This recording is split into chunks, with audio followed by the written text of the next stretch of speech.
Something special is brewing in Las Vegas, and it starts in the trenches. When a powerhouse like Jackson Powers Johnson, the Raiders' new anchor on the offensive line, speaks with pure excitement about someone, you know it's real, and that someone is Ashton Jeanty. Listen closely to what he had to say. It's not just praise, it's a warning to the rest of the NFL. He's just a ball of muscle. When I hugged him, it felt like hugging solid metal. His speed, his agility, the way he plays. It's fun, it's fierce, and he loves to block. That's a lineman's dream. I'm excited to block for this guy. He's going to have a huge year. Think about that. One of the Raiders' toughest guys calling Jeanty pure metal. That's not normal praise. That's a declaration. Now hold up. Before we dive deeper into what this means for the Raiders' offense, make sure you subscribe to the channel, hit that like button, and smash the bell icon so you never miss the latest breaking Raiders news. Let's get back to it. This Raiders squad is transforming. They've added more than just raw talent. They've brought in elite character, the kind that chooses loyalty over money. Jeanty turned down millions in transfer offers just to finish what he started at Boise State. That kind of commitment? You can't teach it. And now, Vegas has him. The Raiders didn't just land a playmaker, they landed a warrior. A top 10 draft pick. A future star who's all in. With Jeanty in the backfield and Powers Johnson leading the charge up front, this offense might look very different than what fans are used to. Explosiveness, toughness, loyalty, and above all, fun football. Let's shift gears and shine a spotlight on a name that's stirring debate in Raider Nation, Tyree Wilson. He wasn't a mid-round gamble. He was the 7th overall pick, in a draft stacked with elite defensive talent. But 1 year in, whispers are growing louder. Where's the breakout? Is he the future force we hoped for, or just another name on the depth chart? A post on the Raiders subreddit recently caught fire. The question: is there still hope for Tyree Wilson? And honestly, it hits hard, because it's not just fans wondering. People are noticing something unusual. On Max Crosby's podcast, The Rush, there's constant praise for guys who grind, who stay late, who live in the film room. But Wilson, his name rarely comes up. He's not mentioned as part of that close-knit D-line cult Crosby talks about. That tight group of warriors who push each other to get better every day. Wilson, oddly, remains on the outside. In a recent episode, Max and Malcolm Koonce had a moment that made ears perk up. They talked about young linemen who think raw power is enough. Max pointed out, you can't just bull rush your way to sacks in the NFL. Offensive linemen are too smart for that. You need technique, timing, and hunger. Now they didn't say Wilson's name. But the message, it felt aimed. Is Tyree Wilson relying too much on being the biggest guy on the field? Is he trusting raw strength instead of mastering the craft? Here's the truth, Raider Nation. Potential only gets you so far. The league is filled with athletic freaks who never figured it out. What matters now is what Wilson does next. We're not writing him off, but the clock is ticking, and Vegas is watching. When Wilson entered the league, the Raiders bet on his raw traits, the size, the length, the athleticism. On paper, he looked like a nightmare for offensive lines, but here we are, heading into year 3, and the needle hasn't moved much. Go back to his college film, then compare it to his rookie tape, and even now, and you'll see it. The same patterns, the same limited arsenal. The growth hasn't shown up. Yes, he missed his rookie training camp, and that did set him back. But even with a full offseason leading into year 2, Wilson struggled to make any meaningful leap. Where's the development? No advanced handwork. No refined pass rush moves. Just a straight-line bull rush that, frankly, doesn't scare anyone at the NFL level. And this isn't just about stats.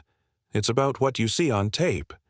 Max Crosby and Malcolm Koonce recently talked about players who rely only on brute strength. Guys who try to overpower linemen without strategy. That's not a knock. It's a warning. In the NFL, everyone is strong. If you don't have technique, you get neutralized. I remember speaking with a defensive tackle prospect who asked what separates good from great in the league. I told him straight up, if all you have is a bull rush, you're not going to last. That lesson matters more than ever for Tyree Wilson. He's strong, sure, but strength alone won't carry him. It's time to evolve. It's time to prove he belongs. The Raiders need more than potential. They need production. And this season, Tyree's out of excuses. After just a few preseason games, it was obvious. Malcolm Koonce had something special.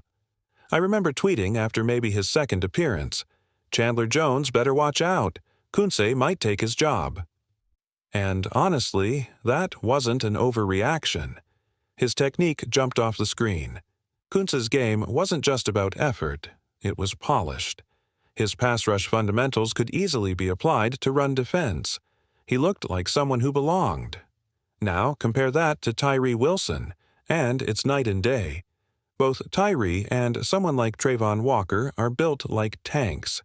They're towering, powerful, physically dominant. Put them in a defensive line room and they stand out immediately. But there's one massive difference. Walker is explosive. He has elite speed off the line. He's quick, twitchy, and that burst is what made him a number 1. First overall pick. Tyree. He doesn't have that. His get-off is slow, and that explosive first step, it's just not there. Now, I'm not saying it's over for Wilson. Players can improve. But right now, I have serious doubts, and when you draft someone at number 7 overall, you expect more. The truth is, unless he develops a counter-move, he's going to struggle. I once had a conversation with a defensive lineman at the Hula Bowl. He told me he loved using the bull rush, and he used the fork technique to engage offensive linemen. Smart move, but I told him what I'll say now about Tyree. The bull rush isn't enough. If you don't have a plan B, you're done. Look at Jalen Carter. He keeps guys guessing. He has a club move, a swipe, a swim. Tyree Wilson, he's still just trying to run through people, and that only works in college. If Wilson doesn't find a counter to his power, he's not going to make it in Vegas. Sure, maybe he sticks around the league for a while. Teams love giving second chances to top picks, but unless he evolves, he'll never live up to what the Raiders expected when they called his name at number. Yeram. All right, let's wrap this up by talking a little more about Malcolm Koonce. From the start, Koonce was one of those players where you just knew he was going to be good. I'm not saying that to brag, but sometimes it's just obvious. You watch enough tape, and some guys just pop off the screen. I've seen it before. Jonathan Greenard was the same way. And even now, guys like Austin Booker, who the Bears picked in the middle rounds, you can already tell he might be a top 10 pass rusher in the future. Or Landon Jackson, the Bills' rookie out of Arkansas. He's got the tools. You just know. And Koonce, he was one of those guys too. He even said it himself on Max Crosby's podcast. He never wanted to leave Vegas. He was fully locked in on coming back to the Raiders. Let me share exactly what he said. The draft is stressful because you don't know where you'll go. Free agency is like a mini draft. Just you, your agent, and maybe your family know what's happening. I knew I wanted to come back to the Raiders. I wanted to play with you guys again. My agent would say, Team X, Y, and Z are offering this much. And I'd ask, well, have you checked with the Raiders? That right there shows you how much Koonce believed in the team, and how much he wanted to be part of it. Now think about this. Malcolm Koonce only started 9 games, and the Raiders gave him $12 million. That's more than what Josh Jacobs made here, and Jacobs was a Pro Bowl running back. Why? Because of potential. Because of impact. Koonce showed in just 9 games that he could be a game changer. And let's be real, he probably had other offers. Teams around the league saw what he did. Someone out there likely would have paid more. But Koonce chose to stay. And for the Raiders, that loyalty, that talent, and that upside, that's worth every dollar. Some teams out there probably would have offered $30 million, maybe even $45 million over 3 years for Malcolm Koonce. Because if he returns to the form we saw during that 9-game breakout stretch in 2023, he's worth every penny, and more. Imagine locking him in at $15 million per year for the next 3 years. That could turn into one of the best deals in the league. Because here's the thing. If Koonce stays healthy and keeps producing, there's a real chance he'll earn over $25 million a year on his next deal. That's how good he was in that short span. In fact, during those 9 games, his production pace was better than Max Crosby's. And remember, that was his first real chance to start full-time. Before that, he was stuck behind vets. As a rookie, he barely played. In year 2, Josh McDaniels came in and gave Chandler Jones a huge role, keeping Koonce on the bench. Even in year 3, Koonce was riding the sideline until McDaniels got fired. Then everything changed. The new staff gave Koonce the green light and he exploded. He proved he could be a top-level pass rusher with the right opportunity. Now, here's the key. He got hurt early, before the 2024 season even began. That means he's had time to recover. He's had surgery. He's likely already gone through rehab and a full off-season. Right now, there's a good chance he's 100% healthy. And for the Raiders, you've got Max Crosby, Christian Wilkins, and now a healthy Malcolm Koonce on that defensive line. That's scary. Malcolm Koonce is likely back to form. There's a strong chance he'll be out there week 1, starting and playing full-time snaps again. Why?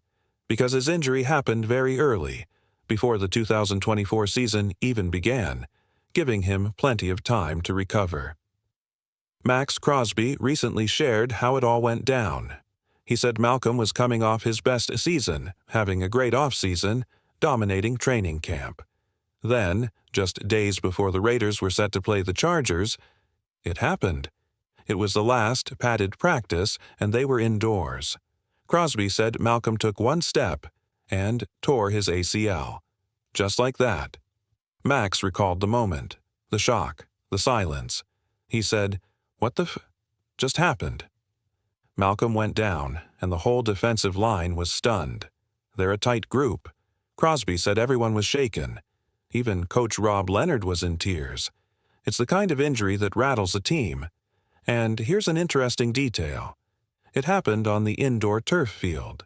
That's a key detail because turf is much harsher on the body than grass. When you plant your foot on grass, it gives a little. But turf, your foot sticks. And that's how ACL injuries often happen. Now, fast forward to today. The Raiders' defensive line could be something special this season. If they stay healthy, and that's a big if, this unit might finally deliver on the hype. You've got Max Crosby, Christian Wilkins, and a healthy Malcolm Koonce. Last year, that group never got to play at full strength. Koonce went down early. Wilkins missed time by week 4. Crosby was battling through injuries a few weeks later. It never came together. But if everyone's healthy this time, the Raiders' defensive line could be dominant. Thanks for watching. I hope you enjoyed the breakdown. Have a great weekend, and I'll see you in the next one.